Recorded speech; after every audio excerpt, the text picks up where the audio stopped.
Good evening, ladies and gentlemen. My name is Asad Laljan. Welcome to the next session of Avid Online. And for those joining us for the first time, a special welcome. Please refer to the chat box for more information on Avid Learning and also about our partners for this evening. Avid Online was launched on the 1st of April 2020 in response to the pandemic. So now, over 15 months young and 260 programs later, we'd like to think that although 2020 and most of 2021 has challenged us in unprecedented ways, we continue to champion and bring to our audiences the best of the arts and culture and staying true to our mantra, as always, that learning never stops. And this brings me to our evening session. Live History India and Avid Learning present Cultural Capitals, Ahmedabad. The third episode of Cultural Capitals, Future Legacies of Indian Cities, an exciting series of discussions celebrating the historical and current legacy of culturally rich, diverse, and important cities across India. We've covered Hyderabad and Jaipur, and tonight we look at Ahmedabad. But before we begin, I'd just like to do a quick acknowledgement to two change makers who I feel have done immense work to put Ahmedabad on the map. One, obviously, is Abhay Mangaldas, founder and director of the House of MG. He's the managing trustee of the Shreyas Foundation, the representative of Intact, and for the last 2 decades, he's been revitalizing tangible and intangible heritage in Ahmedabad. The other person who actually I have, both of these I have had the pleasure of working with Avid is Uma Shankar Yadav, the founding director of the Ahmedabad International Literature Festival that presented its 6th edition in 2021. So I just wanted to give them a quick shout out. But speaking about change makers, please allow me to introduce our evening speakers. Design entrepreneur and founder, Raw Collaborative, Tanvi Karia. Art and museum curator, heritage expert, founder of Vaarso Foundation, Raheel Patel. Dance and choreographer, Revanta, Sarabhai. And they will be in conversation with our moderator for the evening, author and co-founder and editor of Live History India, Menon. For more about our very impressive speakers, please refer to their bios that have been pasted in the chat section. They should have been emailed to you also earlier. These speakers and experts will look at Ahmedabad through a varied lenses: the city's performing arts scene, its rich craft and textile legacy, historical and architectural heritage, and the emergence as a design hub. Please note the session will be 75 minutes and followed by a 15-minute Q&A in which many will be taking questions. So please keep them posted in the Q&A box and keep posting them throughout the discussion. On that note, thank you once again for tuning in. Over to you, Minnie, to level set and look forward to a fascinating discussion. Thank you. Thanks so much for that, Asad. And while we are doing shout outs to the people who really have played such a critical role in the city, I must add Devashish Nayak also, because I had the pleasure of traveling with him and also spending time with Abhay in Ahmedabad when I went there. And I've actually been back there numerous times. And every time I have gone back there, it just brought new facets of that wonderful city. So wonderful to be here with this panel of the young change makers who are going to be driving the legacy forward. But before we start, there are a lot of people from Ahmedabad, people who are interested in the city. So I'm going to share 2 nuggets on the city that you must all know. First is that you don't go very far in Gujarat or Ahmedabad, in fact, without realizing that design and art are in the very blood of the people there through history. From the Ran Ki Vav in Patel to the lovely monuments from the Gujarat Sultanate period, you just see them all over in Ahmedabad, in Champaner. It's just fantastic. The second is that very few people realize that this is a city which has been driven by enterprise always. Shantidas Zaveri was one of the most important people in the Mughal period during the reign in the 16th century. And the city is driven by enterprise, and then there are people who've always patronized the building works in the city, and that's what makes Ahmedabad so unique, and that tradition continues. So it's wonderful to be, hosting this panel and being a partner with Avid as we travel through our cities and understand the various layers that make it. I'm going to start with Revanta because the surname Sarabhai is one that resonates across Ahmedabad and Revanta. We're talking about legacies and the future. In your case, the legacy sits very heavy on your shoulders, undoubtedly, because you can't miss the Sarabhais when you're in that city. What has it meant for you, and how has the city shaped you and influenced the work that you do? So, growing up in Ahmedabad, I was born and I've been brought up in Ahmedabad. For most of my life, I've lived here. And in a sense, it has been overwhelming to grow up in a city where so much of what you see around you has actually been either initiated or built by your family. And, 2-3 generations ago, it was primarily an industrial family. Of course, everything from the calico textile, the textile mills to, various other businesses were run by the family. And then in my grandfather's generation is when really the family started sort of doing more institution building. And whether it's the IIM or the Andabad Management Association or the National Institute of Design and numerous other institutions, the family has had a very, very big contribution. So yeah, in that sense, the legacy does sit very heavily on one's shoulders. But I think there's an immense sense of pride also that I come from a family that has done a lot for the city and has given back to the people and to the city in a way to try and grow it culturally, to bring in influences from across the world to the city as a way to create this sort of cultural exposure, international exposure to the people of the city. And so I think that's been a big part of growing up. I think in terms of the influences that the city has had, I often say I was born at Darpana, which as an organization and as an environment has had as much an influence on me as the city has. Darpana, of course, was started in 1949 by my grandmother. And the first few set of buildings were built by the very well-known architect Achyut Kanvinde, and then we had a B.V. Doshi building which was added to the campus. And so literally growing up surrounded by beautiful buildings, by beautiful architecture, by dance and music, it was really the environment in which I grew up in. And I think that has had a tremendous influence. I started very early on. You're seeing some slides of me in my early days of getting into dance and music.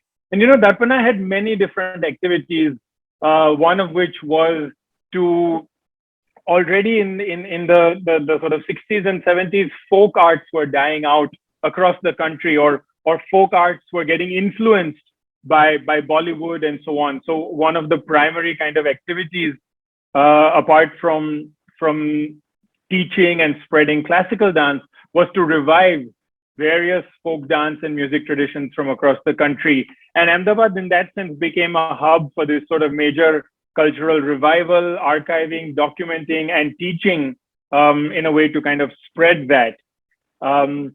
That's me very young and then not so young in my teenage years as a classical performer. So it's something that I imbibed very early on as a child, and I think somewhere in my teenage years decided that this was something that I really loved and wanted to continue.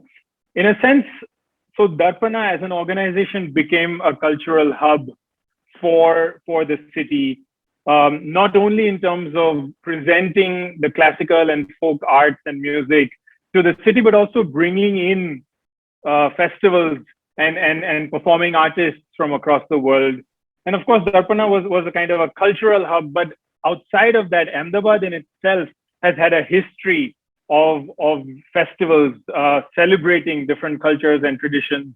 Here you see a photograph of the quintessential sort of Navratri Festival, which is 9 nights of people just going out and dancing and having a great time. And it's world famous in that sense. And people come into the city to experience these festivals In January, we have the famous Utrain Festival, where the skies of the city are completely full of thousands and thousands of colorful kites. And there are things that really transform the city when those festivals are happening, and they become a real hub for tourists and for all kinds of arts and culture and heritage activity. And I think over the years, Darpana's work has evolved from bringing international exposure to people in the city, to also giving back and celebrating this very nature of Ahmedabad being a conglomeration of cultures. From the 80s well into the early 2000s, Darpana has been organizing this huge international folk dance festival called Mahotsav, and over the years has brought dance and theater and music groups from over 30 countries to the city of Ahmedabad to do large-scale public performances and parades, all of which is freely accessible to the city. This set of images that you're seeing on the right of your screen is a fabulous project, if I say so myself, that we did first in 2011, which marked the 600th year anniversary of the establishment of the city of Ahmedabad that was built by Ahmad Shah, right? The forted city. And in 2011, we marked the 600th anniversary of the city by doing this sort of larger than life celebration of the history and the culture and the people of Ahmedabad that really have made the city what it is today. And so in that sense, I think I've been fortunate to have been a part of this journey of being on the receiving end and having the opportunity to being on the giving end to the arts and culture scene of Ahmedabad. Right. We've got a lot of questions for you on that, Revanta, but let me move to Raheel actually. Raheel, your family is also one of the old, merchant families of the walled city, so to say. You have an old Haveli over there. And the old city is charming because, it's so steeped in history with the grand buildings, etc. How has that shaped your sensibility, the design that you see all over the place? And how is your work reflecting how you see the city?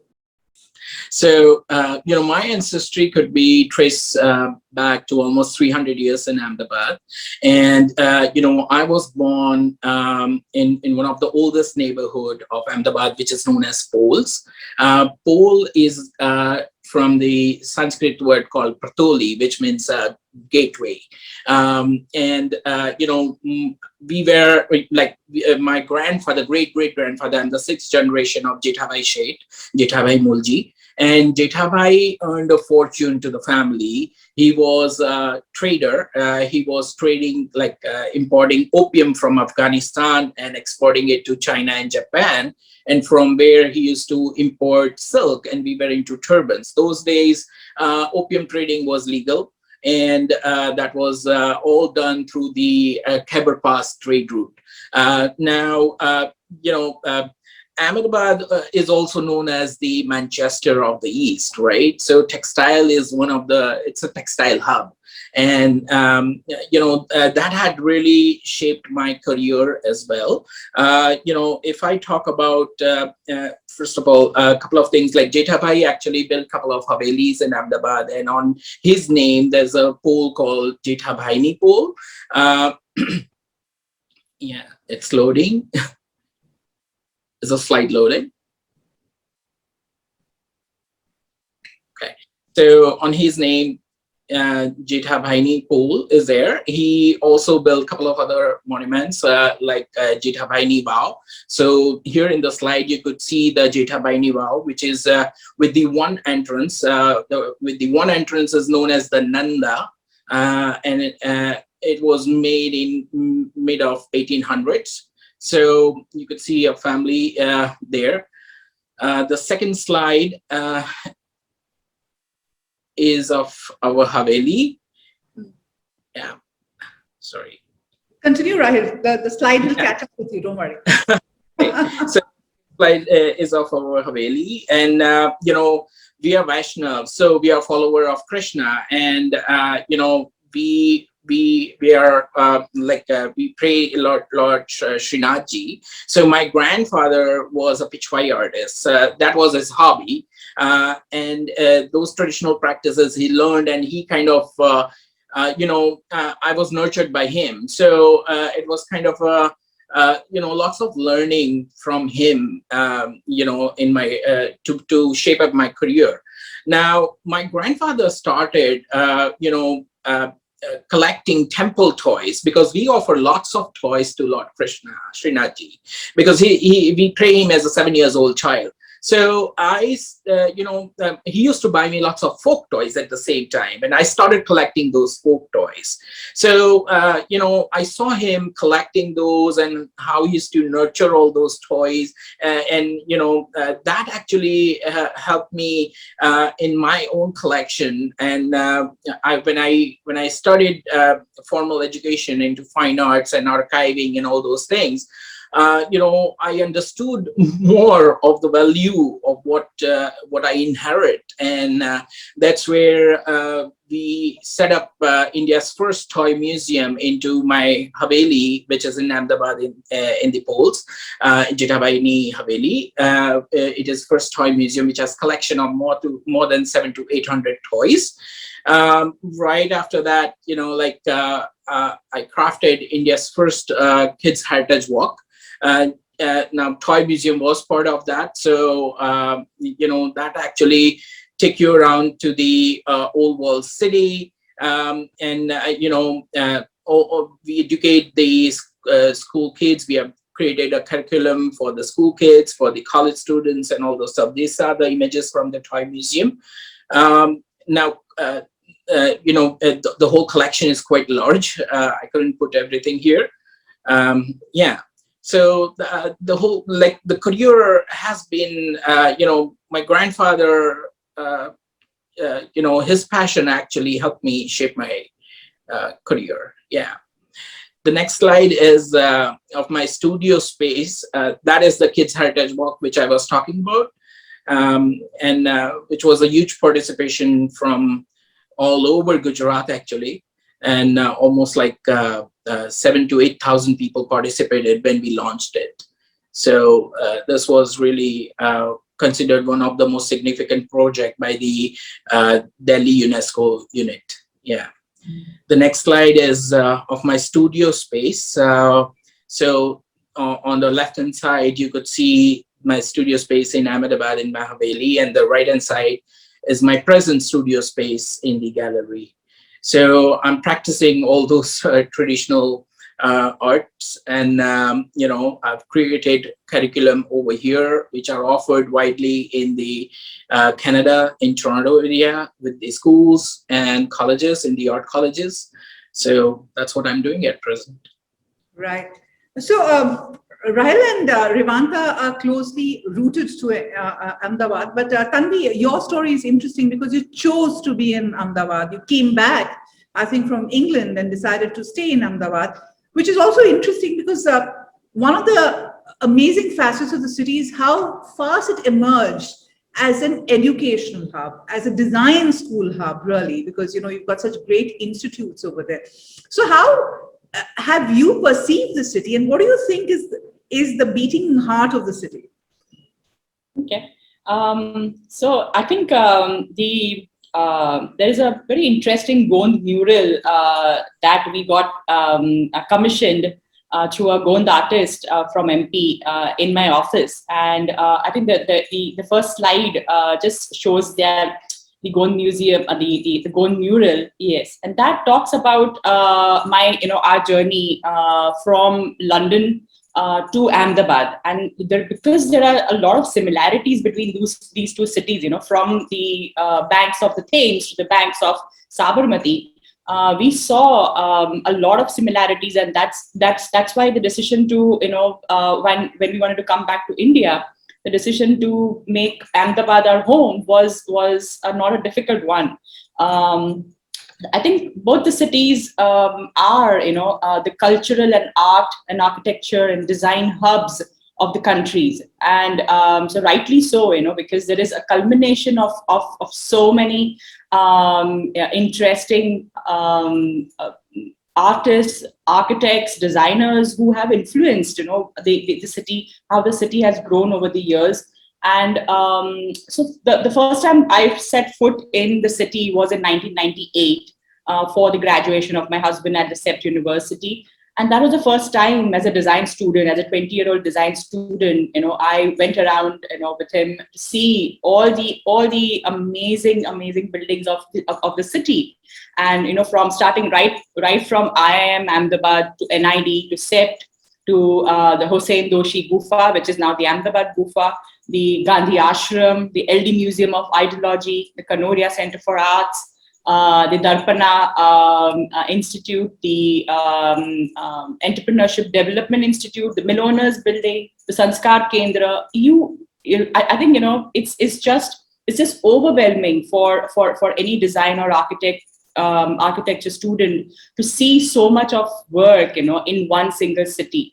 And that talks a lot about the city, in the sense that how over the years these spaces have been commissioned, these spaces have been created.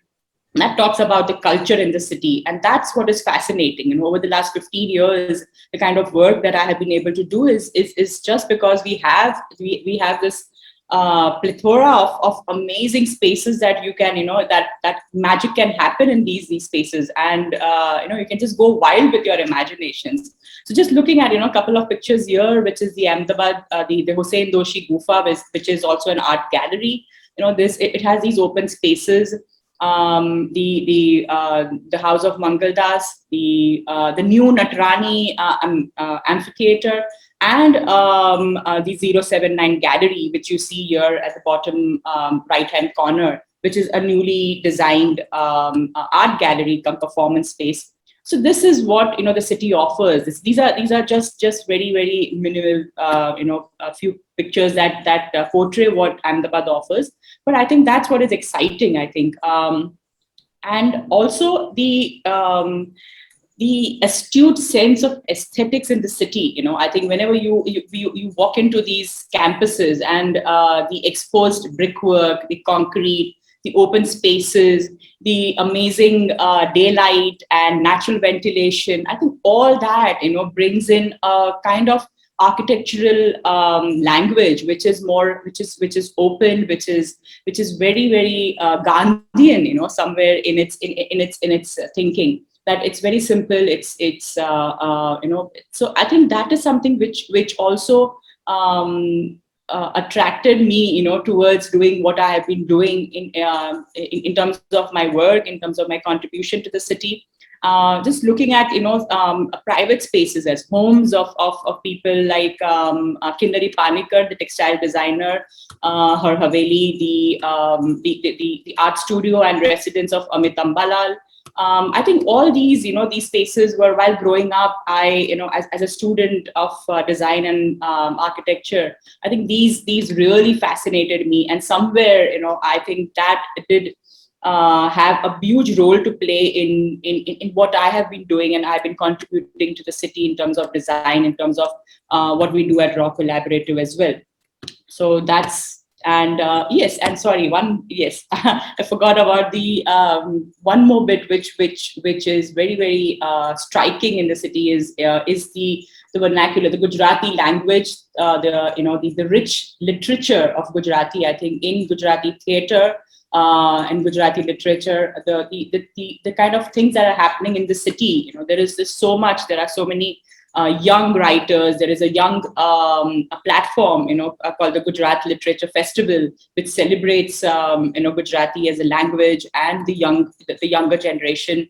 The Gujarati Sahitya Parishad again has been doing a lot of work. So the Gujarati theatre and literature again was always something I grew up in Mumbai, and somewhere. We in Bombay, this was something which I grew up with because of my parents, but But being part of it, that was the first time I think Ahmedabad gave me that opportunity to be part of it, to be part of the scene, the theatre, the literature scene here as well. Right. That's a wonderful introduction to the three speakers and how the city shaped them. So let me start with some hard questioning now, which is my job, which is very interesting because I have my heart in history. And what I find interesting about Ahmedabad is that even though it is not India's oldest city, it was the first to become the World Heritage City in India. And after that, of course, we had Jaipur. But what is interesting is that it's the walled city that we're talking about when we talk about the World Heritage City. Many of the old Havelis are just gorgeous, full of lovely facades with very intricate woodwork and sculptures. And of course, there is this very, very strong Islamic influence because it was the capital of the Gujarat Sultanate, and some fabulous gateways, masjids, and beautiful buildings. Tanvi, the architecture that you spoke about, that you came and saw in 1998, was a more modernistic, new wave of architecture when the city was literally built with the money and the patronage and became a great educational center. But my question is, how much of this old matches or comes into contact with the new in the institutes that have been set up? Because there has to be a conversation. Is that conversation happening? Yes, I, as also a visiting lecturer at CEPT, I think, when we talk about design and urban management, I think there are a lot of studies that are happening. We do as students and as tutors, we look at the city first. So that is definitely, especially in the education, yes. The city is a big case study. We really don't have to go out anywhere to look for examples. There's so much here, even under, in urban issues, in management issues, in the built environment issues. I think we have so much here that we study and we take it back to the studios and we work on it. So there is a lot happening in the academic side of it. Yes. Apart from the academic, in the professional side, yes, I think there are some efforts happening towards, for example, how the pods in the old city, have been converted into boutique homestays, into art galleries, and so there has been intervention over the years in these spaces and giving them new lease of life. The way we have looked at the mill owners building.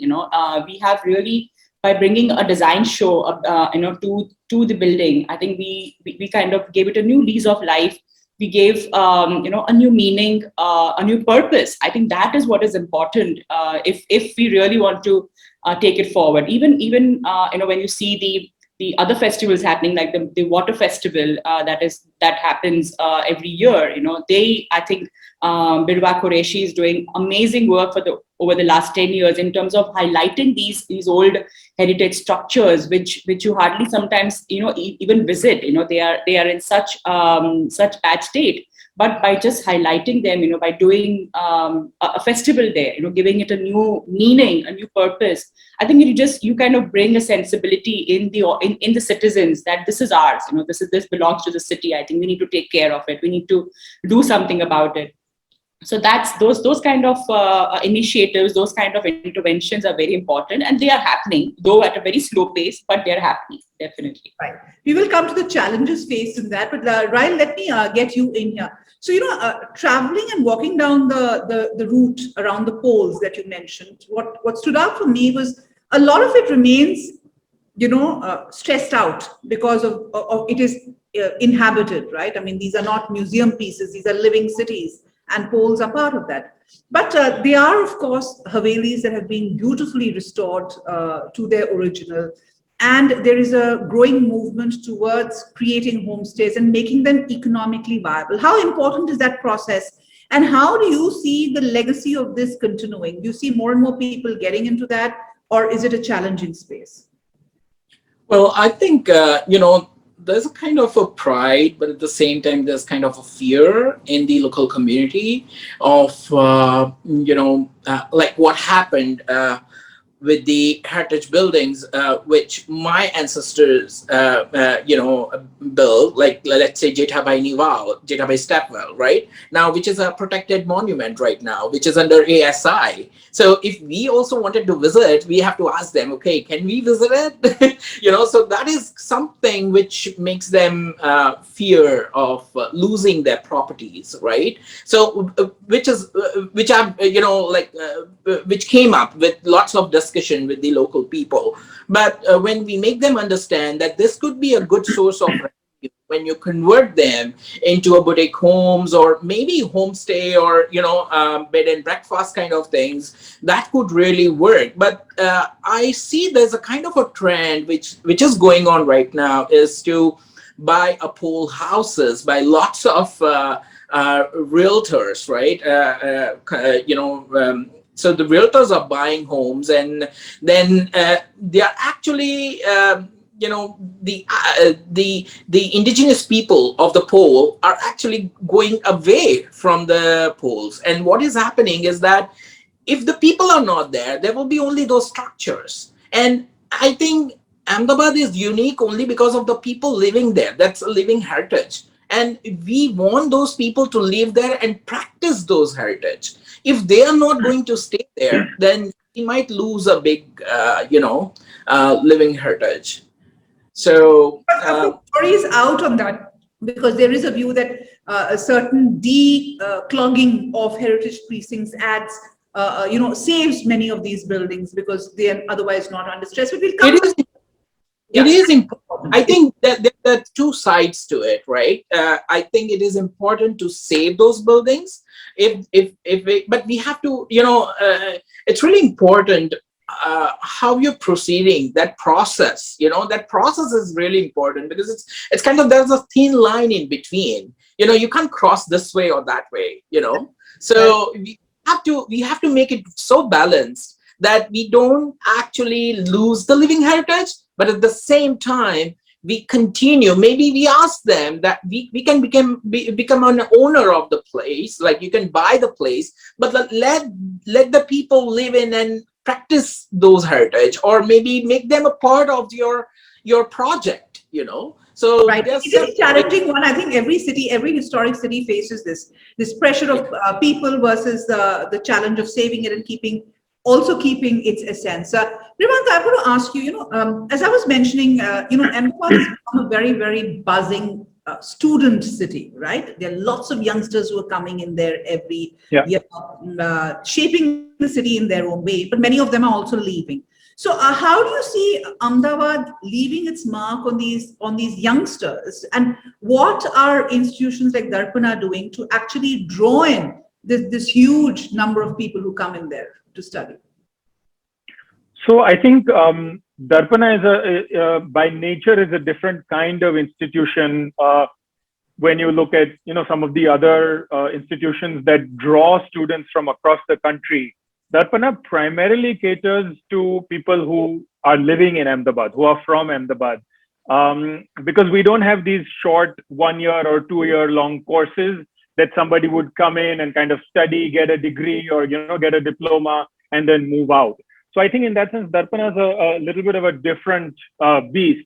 But unfortunately, what I've noticed over the last couple of decades of my growing up in Ahmedabad is that while these institutions are doing phenomenal work and they are some of the best in the country and they draw students from across the country, they often operate in silos.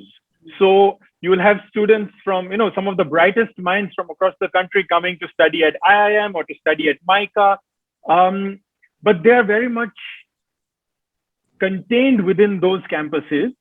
And I don't think enough is happening in these institutions that connect those students with the rest of the city. I mean, like Tanvi said, probably all the students who come to CEPT or School of Architecture will study the architecture of Ahmedabad and will treat it as a case study perhaps in their first semester. But then as they learn and as they start to become architects, their work is not necessarily being seen in the rest of the city. They are probably, even if they are working in the city of Ahmedabad, they are probably looking at what they've learned in that first semester as a case study of something from the past but I don't see enough of that influence coming into their work, which then kind of creates the next lease of buildings and of city planning and so on in the city. So I think there's a serious disconnect there, which I think perhaps with a little more initiative from the students, but also the institutions need to take to kind of, increase that connect with the rest of the city and with the people who are not part of those institutions, but are part of the city. That's an interesting point, because the question I was actually asking is, does Darpana, for example, you spoke about your folk festival, about the festivals that you organize, right? And drawing in these youngsters, because at the end of the day, many of our cities, while they create institutions, there isn't enough of a cultural mooring that is very essential at a very young stage, and I think that's something that is a learning from some of the greatest cities in the world, right? So how do you think Ahmedabad can nurture more of that? Well, so I think, and I'm going to talk about this sort of one project in particular, which I mentioned during the introduction, which is this show that Darpana created first in 2011, celebrating the 600 years of the city of Ahmedabad. And then we actually revived that show again in 2016, 2017, and so on, more recently. It was a way to reintroduce the rich legacy and history of the city and of the multitude of influences that made the city what it is, back to the younger generation that is often disconnected with that history, with that heritage, and with that legacy. And it was done in a form that was popular, that was packaged to be a kind of a non-stop, foot-tapping, entertaining production. And one could see the result. It was hugely popular. The production ran, over 3 or 4 years. It had multiple runs of, fully sold out shows every night for weeks on end. And I think it was, in a way, a fantastic way to get a younger generation Ahmedabadi reconnected with that history and legacy that they really ought to be proud of. And I think similarly, various other institutions have potential to start initiatives, to create platforms for collaboration or interaction between the work that they're doing and the rest of the city. And I think that is perhaps the only way to kind of revive that sense of legacy and pride and make it something that is living and that's not stuck in the past. Right. Raheel, we see that in the handicraft side, actually. I'm quite fascinated by the, of course, NID is there, and, there are many institutes that are looking at design. But there is a lovely body of entrepreneurial work around handicrafts. Of many brands come from there. Is this a place where there is work being done, you think, exciting work? Tell us about some of the exciting work being done here. So, as far as the craftsmanship is concerned, Ahmedabad is one of the best example of which you could see the woodwork of the Havelis, right? And I think there's so many entrepreneurs and those handicraft people in Ahmedabad and those kind of businesses which are exporting all over the world. People are not aware, but they are produced in Ahmedabad. And the textile is again one of the key, and from all over, like even from Kutch, the main hub is Ahmedabad, and from where everything is redistributed. But locally, there's so many crafts which are produced, like Matani Pachedi and so on, right? And I think it could be one of the major craft hub after Jaipur. Right, absolutely. In fact, we have a arm which works with artisans across India, and we do a lot of work. It's called People Tree, and we do a lot of work with the Kutch Collective. We do a lot of work with the makers of Matani Pachedi and what I find interesting is that many of these artisans are very well versed with international trends, with the work that is being done is very interesting, that they also attract, like the Kutch Collective, for instance, attracts designers from across the world to work with them. So there is a very open-mindedness about it, which is very fascinating. Now, as I'm into toy collection and toys is my passion, you could see that even in my work. When I did my culture and museum management here in Canada, my first solo curated show was on the board games of India, So toys and games are they always revolve around, right? There are so many toys which we lost, which are from the Indus Valley, right? And those kind of clay toys that we lost. But in Ahmedabad, particularly, when I was doing a little bit of research on the puppetry started from Gujarat. But whatever puppetry that we see right now are all from Rajasthan. Unfortunately, you can't find a single Gujarati puppet out on the streets, even in Gujarat. Right. There's a lovely and a very healthy competition between Jaipur and Ahmedabad, which I'm seeing over here when it comes to design, which is really nice. I think our next series should be about getting the two sides together. But, that whole area is so interesting. And if you add Sindh to the mix, I mean, I think it's the hub of some of the most fascinating handicrafts and artisanal work. Tanvi, this is a big challenge that every city in India faces. There is a sense of a city, the core of a city, and there is this ugly developmental phase of an urban sprawl that happens, right? So what's happening in most of our cities is that we are losing the personality of our cities. It's all looking the same. It's looking like large construction zones with the same kind of problems. And I'm sure Ahmedabad also faces that because while the walled city has this old structures, there is a universe outside bustling with activity, but also growing very rapidly. So what are the challenges that you think the city faces right now? I think we are in a constant development phase, I would call it. I've been in the city for the last 15 years, but everywhere I go, everywhere I move, my houses or my offices, there's work happening. But yes, these are the pain points, of the early years when the city is growing. So obviously, there's a lot of new age development that is happening on the other side of Ahmedabad, and I think that like we were discussing the other day is the connectivity right now, the public transport, the accessibility which was there earlier, to go to Darpana, to watch an evening performance. It was so much easier, when I came back, 15 years ago, and it was just about 15 minutes, and you could be, at the other side of the city. But now I think, like any other cosmopolitan city, the metro cities, I think in Ahmedabad is also the way it has been growing.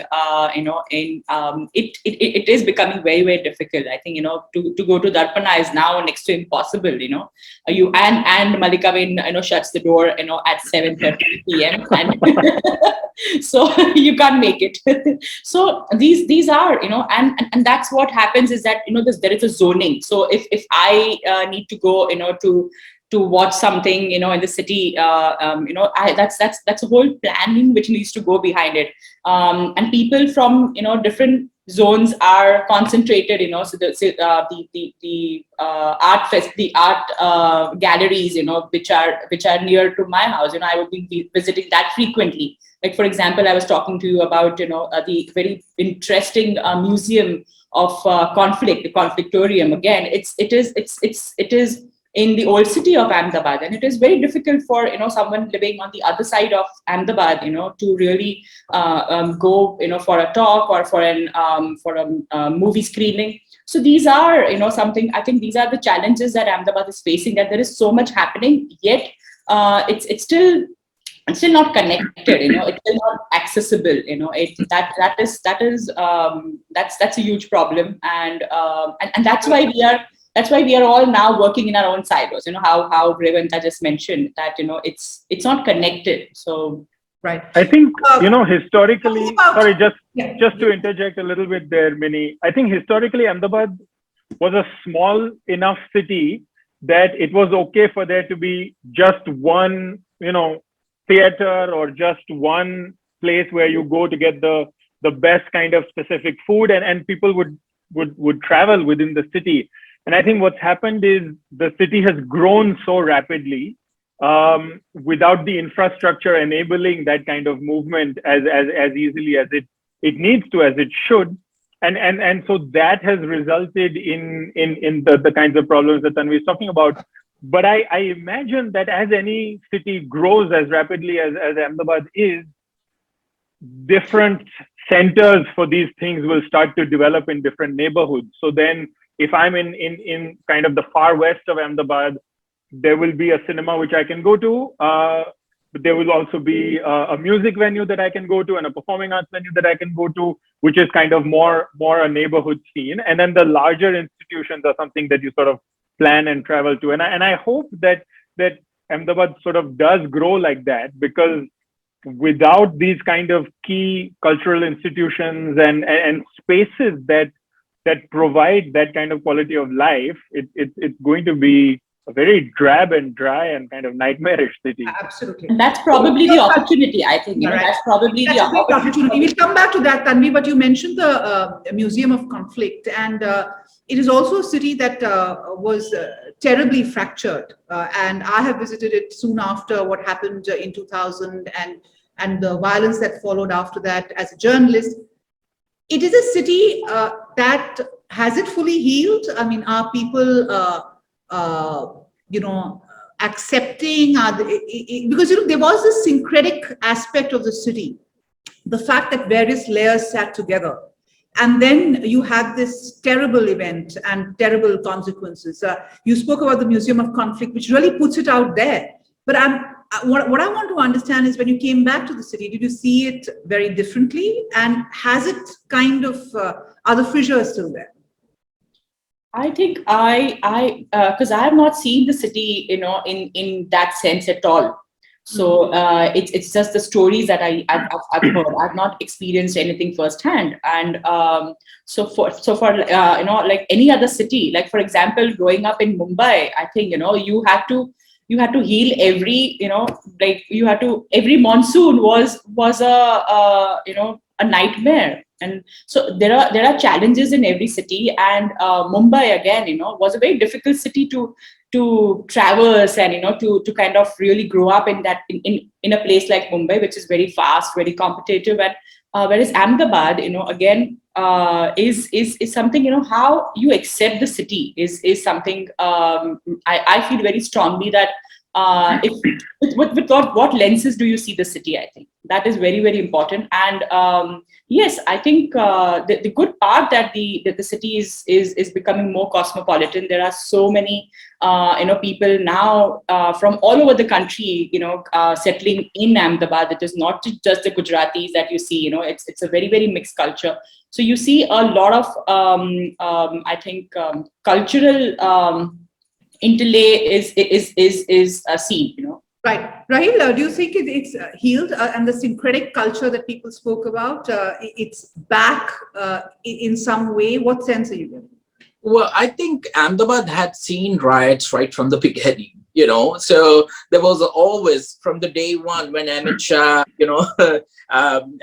saw a rabbit, jumping on those dogs, right, attacking those dogs. So right from there, like you could see there's a history of riots in the city, right? And we have witnessed those things, right? So I've seen those things on and off in Ahmedabad. And I think Ahmedabad is kind of divided, in a very different way. Let's say the old city and the new city is kind of divided. The moment you cross the bridge, everything is gone. Like you can't recognize. There's no, like you can't really sense the heritage city.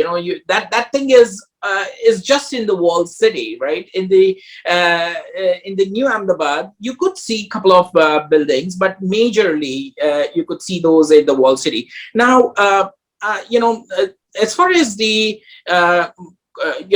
cultural thing is concerned, I think the pockets which are which are more dominant to a couple of Muslim people, there Hindu community, but Hindu community is again moving out of the walled city. So right. I don't want to get into the communal over here, but my only sense is that it's a beautifully syncretic city. You can see it in the architecture and the close proximity of communities. Of course, it doesn't have the the legacy of Riot. So I disagree with you over there, right? But Revanta, is it a city that's healing, or as a youngster in the city, do you think that in your generation there is more coming together and an attempt to kind of reviving the syncretic aspect of the city? It's a difficult question because I've lived in the city from long before 2002 and also long after. And I feel like more than a genuine healing, there is a sense of collective amnesia to how the guts of the city were ripped apart in that year. And I think it's a collective amnesia in many different ways.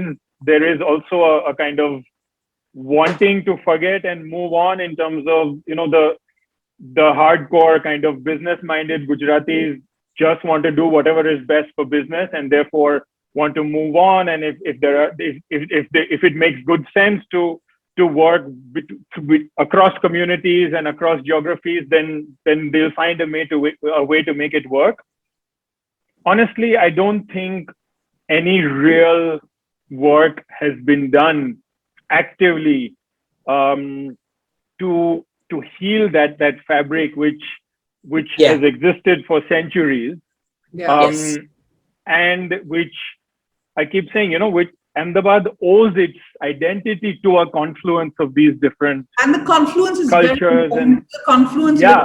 And the city wouldn't be what it is today. As people make it out to be. But the reason I'm talking about it is because culture is often a balm. You see, it brings together, and I think when you talk about a city like Ahmedabad, you can't not talk about this. And I've got two questions actually from our viewers who are who are asking similar questions.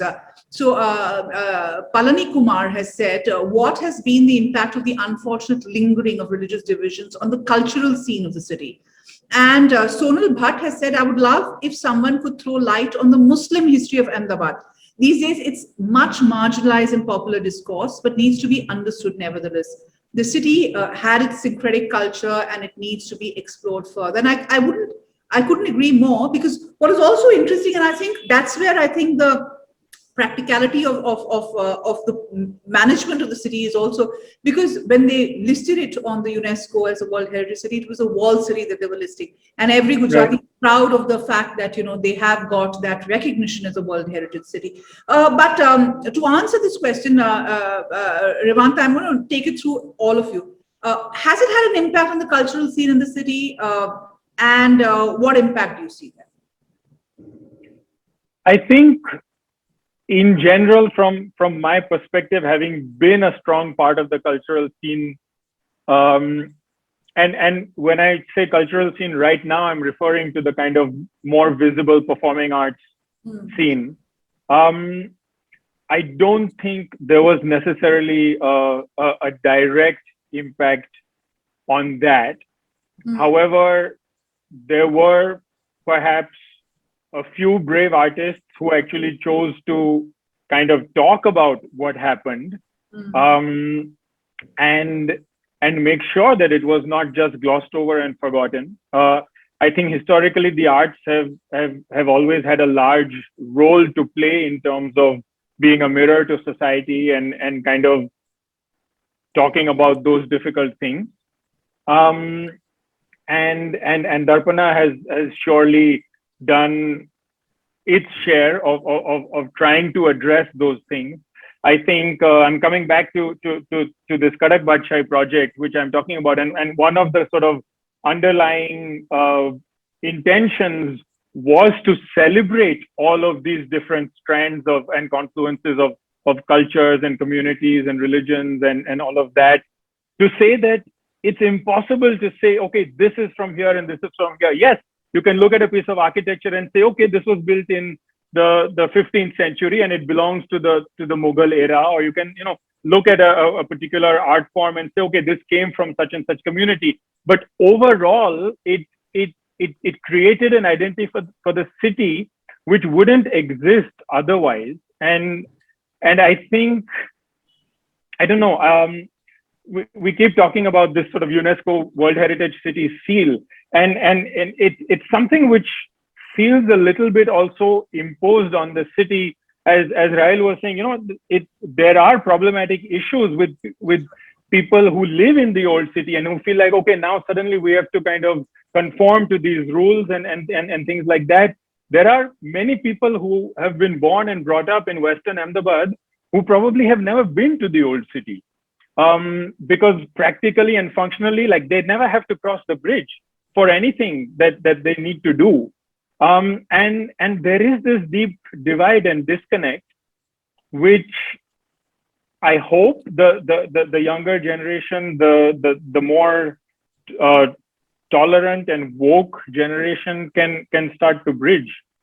And that is the reason that I'm focusing so much on the youngsters, the future of the city, because it's time to shrug off the pain and the legacy of the conflict and go back to the roots of the city, so to say. But we also have to look at it in context of where the country is right now, right? And that's Gujarat or Ahmedabad that's a larger living issue in that we will talk about, Revanta. But for this, I think we will focus on Ahmedabad.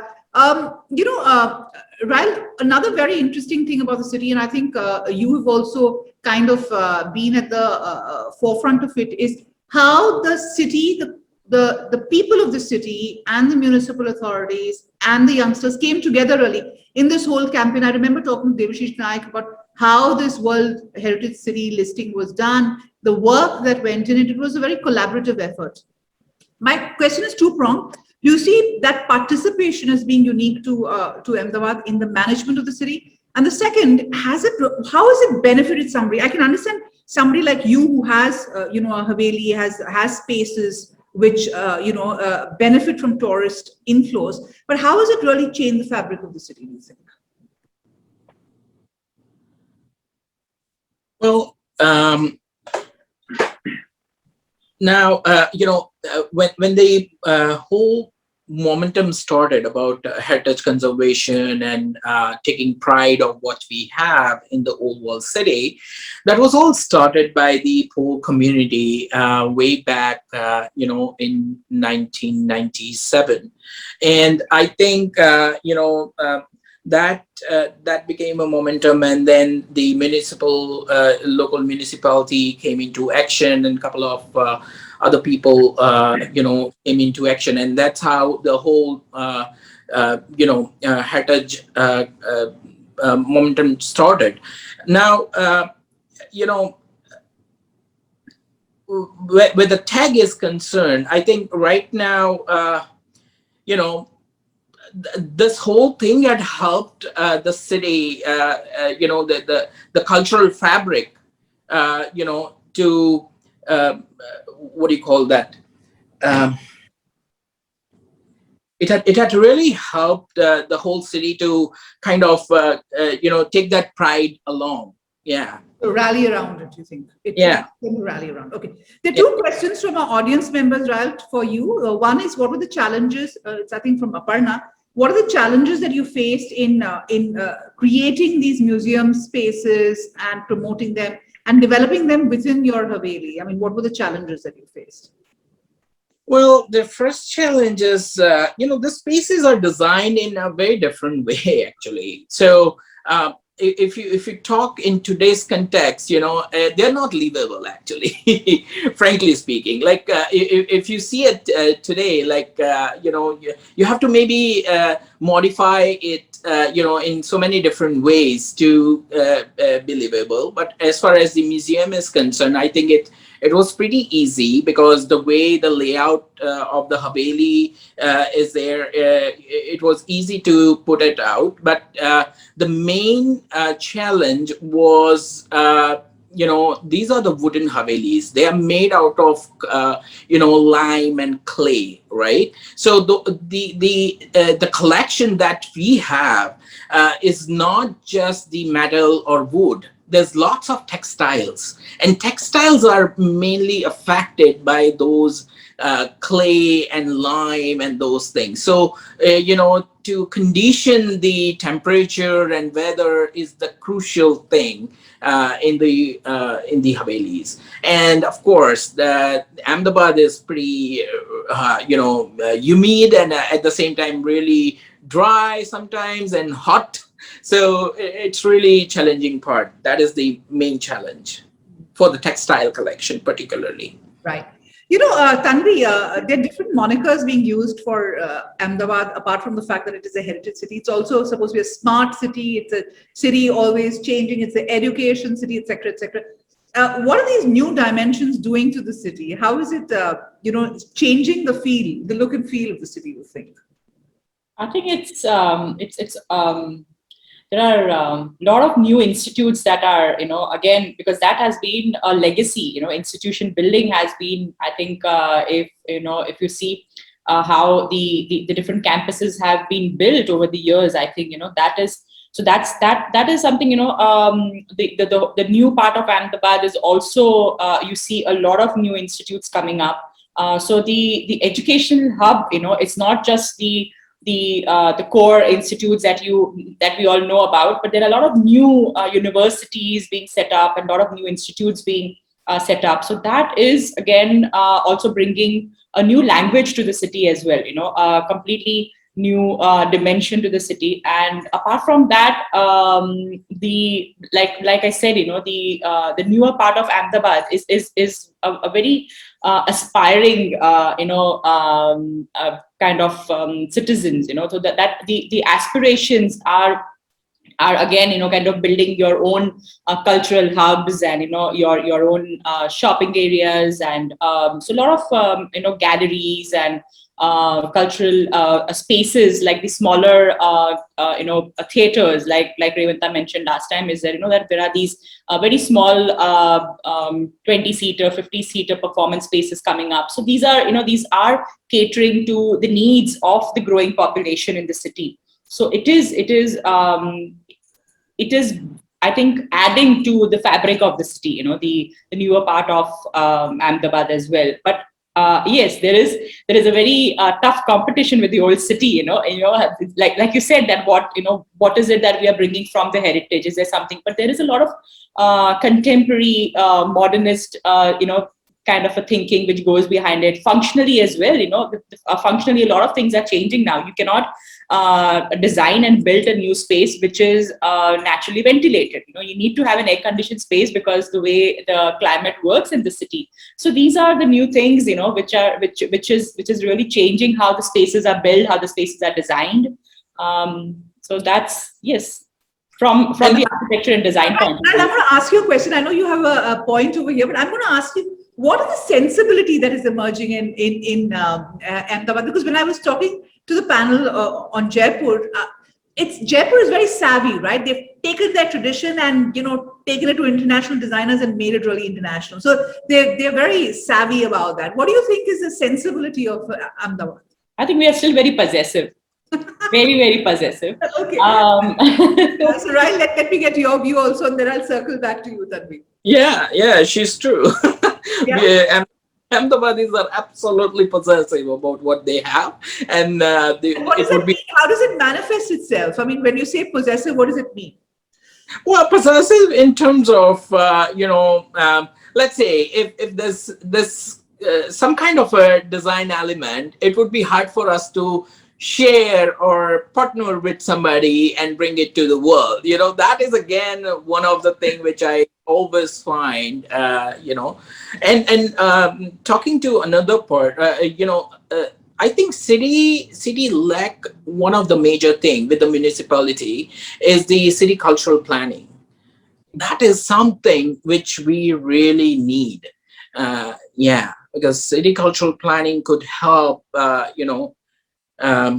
shape up the whole city, not just the world city, right? No, I think that's a wonderful point, and I want to delve a little deeper in that. I think that's universally true in India. No city has a cultural plan, and I think that's so important because that's how legacies are taken forward. What would you like to see, Raheel, when you talk about a cultural plan for the city? Because most often, and I've spoken to many government departments, a plan is about tourism, which is seen in isolation. Tourism cannot develop without a cultural plan, without museums, without places of public interaction. And I think that's where we kind of are looking at it in silos. So what would you like to see as far as that? the visual appeal is really important. When you talk about the tag of the World UNESCO, heritage city, the visual appeal is really important. I think the law and order, kind of an order, not a law. Like you need to make a law in order to order everything. The ugly advertisements on all the walls of the wall city. You see those beautiful heritage buildings, and there are all those hand-painted advertisements on their wall that kind of breaks the whole idea. Ahmedabad. If you go to a couple of heritage buildings and you see the fresco work, the wall murals, there's so many amazing work that was done back then, which we have lost. I think it's really important to bring all those visual appealing things back, and same thing could be replicated in the new Ahmedabad, right? Because then you get a kind of a connection in between both the parts of the city, right? Right. Revanta, I want you to lean in on this question also, because I think it's very important that, if the legacy is to be continued and nurtured, you also have to ask these tough questions about what is happening from a policy point of view. Why is there no plan? And like we've all mentioned in this, the risk of not having a plan it's terrible, Yeah. And I think, what Raheel is saying is completely right. And we see successful examples of this across the world, right? I mean, I had the opportunity to travel to Athens a few years ago in Greece. And what they've managed to do is they've managed to preserve the sort of architectural and historic heritage of the old city of Athens, and yet somehow make it conducive to modern businesses, to cafes, to shops, to things like that. We were talking about kind of central London, where right in the middle of Covent Garden, you have an Apple store, but the building is not kind of destroyed or defaced, or it's kind of finding a way, a beautiful marriage of the historicity and the architecture and the heritage, both the physical and the tangible and intangible heritage, in a way that kind of coexists with modern cities, with modernity, with development and progress. And I mean, we don't have to reinvent the wheel. People are doing it successfully in other parts of the world. I think there needs to be a will. I think there needs to be a kind of common stakeholdership between the government and the authorities, the Ahmedabad municipality and the authorities, with the people who actually live in the walled city, so that they feel like they're part of the discussion, and that these decisions are not just being kind of, thrown onto them, which then they have to figure out how to deal with, and whether it kind of poses a threat to their way of living. So I think there are definitely ways to make this happen. One of the big problems requires a vision. It's also the living areas, and we need a certain amount of economic power for the people who actually live in these areas to be able to sustain their livelihoods and hence nurture their surroundings as well. There's a very interesting question, Tanvi, which I'm going to take to you from SP, and he's a Ahmedabadi who's moved to the US, so we must take his question. He says, I agree, there is no plan when creating buildings, roads, commercial properties, transportation, etc. I grew up in Ahmedabad, left for the US, and I was shocked and saddened to see that all those beautiful buildings and private residences on the satellite road were demolished to create ugly concrete jungles.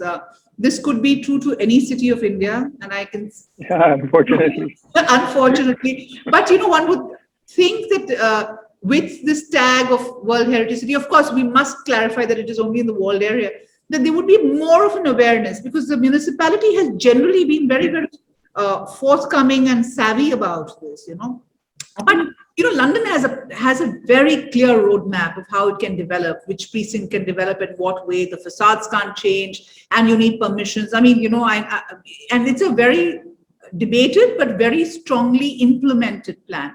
Should there be something like that in Ahmedabad too?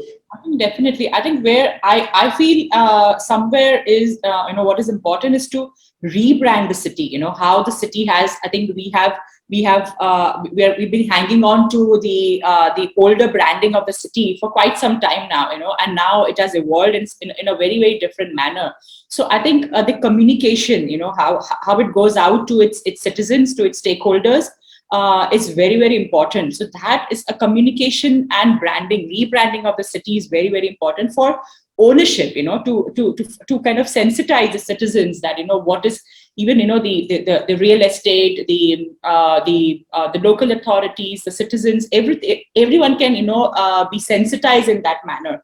So that is something which I strongly feel that Ahmedabad needs a complete rebranding, a complete, new packaging in terms of how we see the city, how we present it to ourselves, not to the outside world, first to ourselves, And there is, the way we take pride in everything that is Ahmedabadi, the food, the markets and the festivals and everything, So there is a very strong, that's a strong strength, the pride that we take in what is Ahmedabadi. So why not, kind of create a new Ahmedabadi brand, which connects to the younger generation, which brings in a complete sensibility in terms of, where are we headed? And that becomes the roadmap to the future of, how we see the city.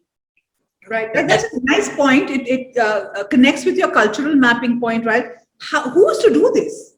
And that's a question I often ask, right? I mean, we all agree that needs to be done, but who's going to do it? And, what can each one of you to do to really make that happen, or each person who's watching this show? I think these, the initiatives, that we on a personal basis, on a professional level, the initiatives that we are involved in, I think that also becomes, a starting point of how we are rebranding the city, But with bringing Raw Collaborative to Ahmedabad, there is a certain contemporary,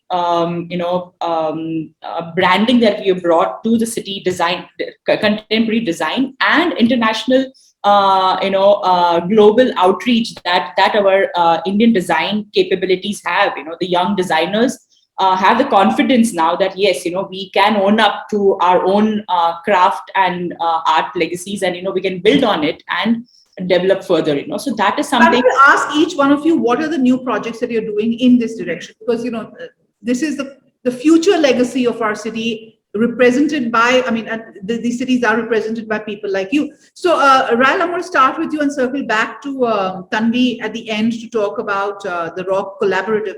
But tell me, you do so much of work with kids, with youngsters. How are you imbibing in them a sense of the city? So right now I'm in Canada, but my toy museum, I wanted to convert that museum into a children's museum. And the whole space will be allocated for that. And because, I wanted to work with the schools and institutions. I think they are there. That is the first step for making change, right, to the younger generation. And that's what we are planning to do. And that will be out soon, in a couple of years. It's in a pipeline because it's a huge project that I'm planning. Yeah. As far as other projects are concerned, recently one of my recent project which I did in Canada was about the Lost Museum. So that was again interesting, where we created the whole collection of lost umbrellas. But anyways, that's a separate thing. But this is what we are planning for Ahmedabad. Yeah. Right. There is one suggestion from one of the viewers saying that are there any plans from Pratap Bodapati? Are there any plans of you coming up with a digital tour to your toy museum, which can Absolutely. be on virtual? Yes. Reality, Yes. Right? Because kids and most of the visitors to our museum are elderly people with the kids, so they are the most vulnerable, and I wanted to make sure that they are always taken care of. And I think virtual museum would be a great idea, and that's what we are working towards. But at the same time, the permanent setup will be this toy museum will be converted into a children's museum.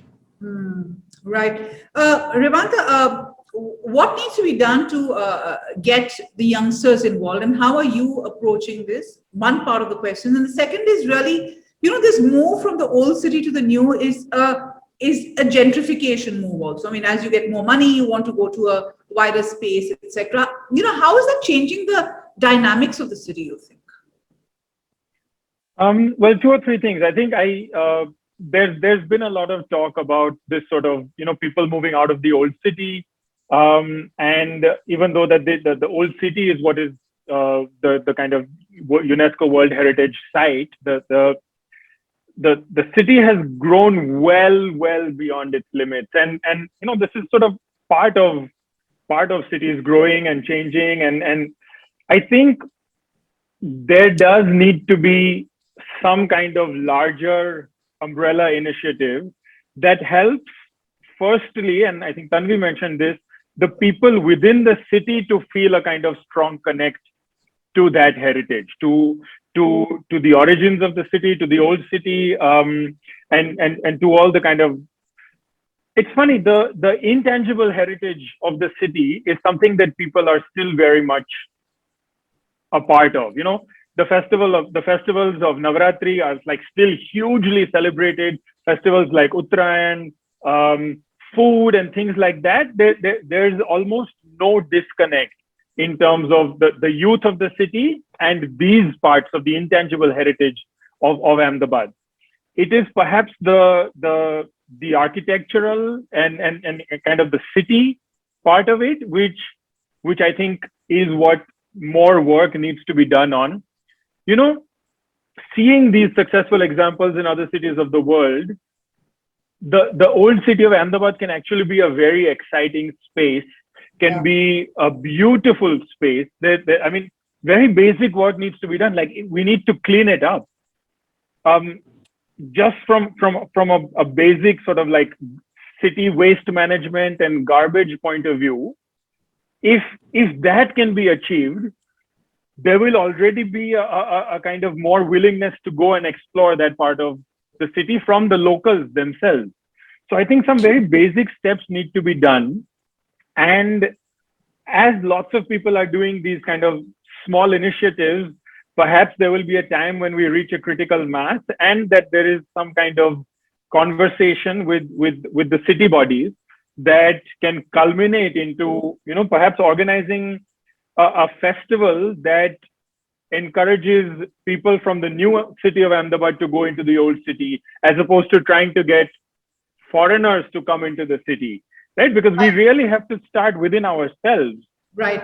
And of course, in Mumbai, I must say, one of the most fabulous initiatives is the Kalagoda Festival, right? I mean, what a right, to bring people into that part of the initiative, which raises money to protect the heritage buildings over there. We've done a lovely film on Kalagoda, because I really believe every city should have its own Kalagoda festival that kind of revives interest and gets people excited about their heritage. I want to quickly spend a minute to talk about an aspect that we haven't touched at all, actually, and it's something that I'm quite actively involved in, because apart from being a dancer and a choreographer, I'm also an actor.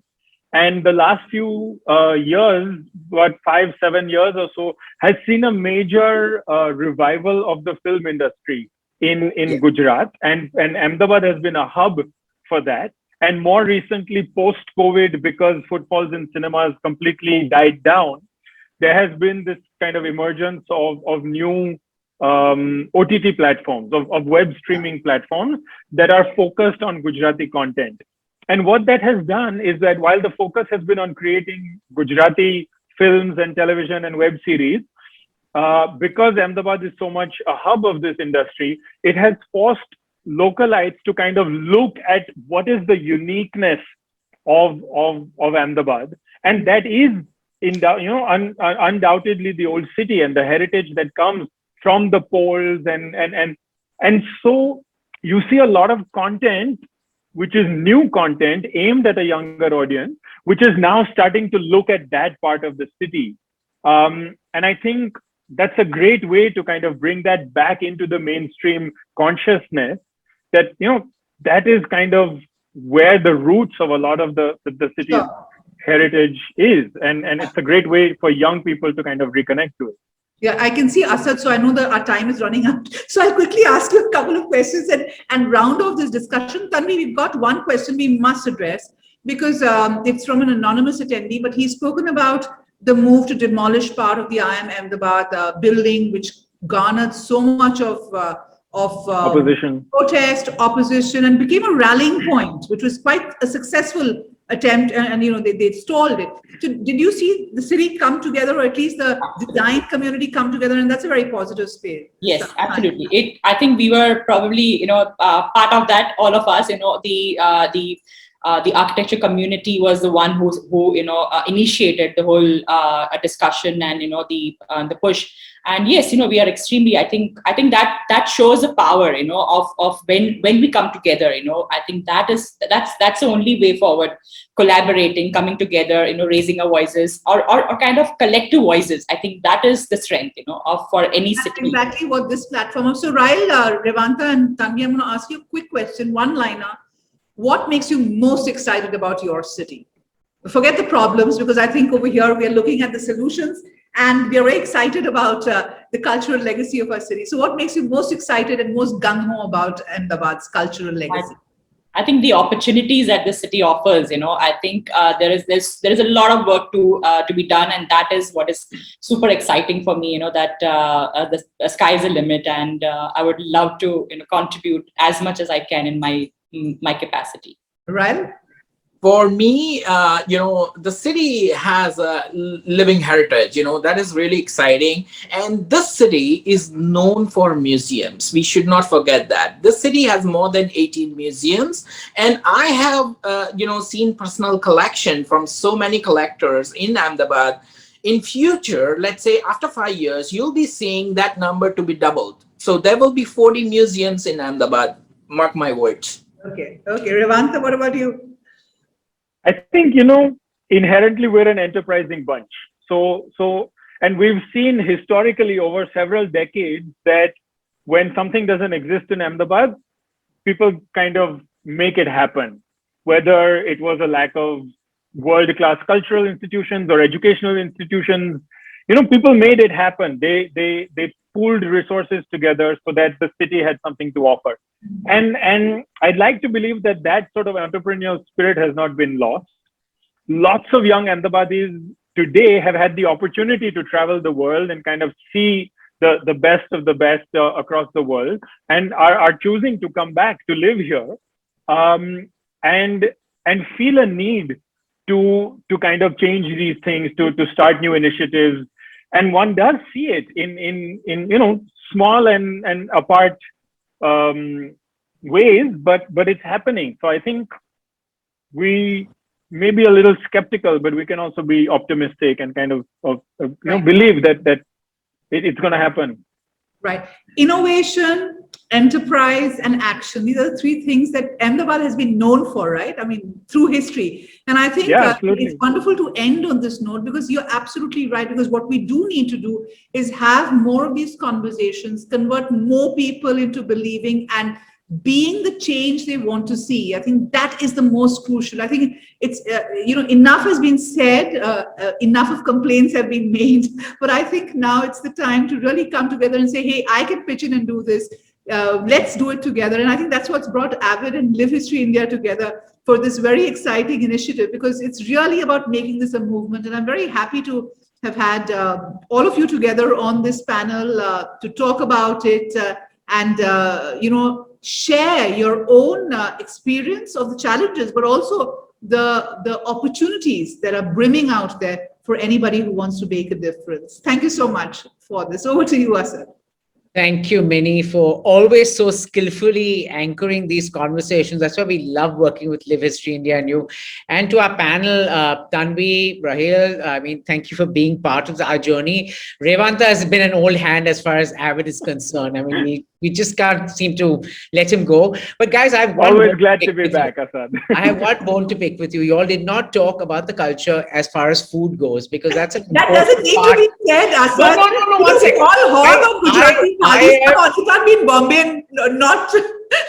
I am now fantasizing about sitting on Agasha and eating that thali, talking to all of you all. So I think after all these phases happen and we are all back in the clear, Minnie and I are coming to Ahmedabad and we will continue this conversation in person. No, jokes aside, I seem to always end my conversations with food, but thank you so much for being part of this discussion and this very important discussion.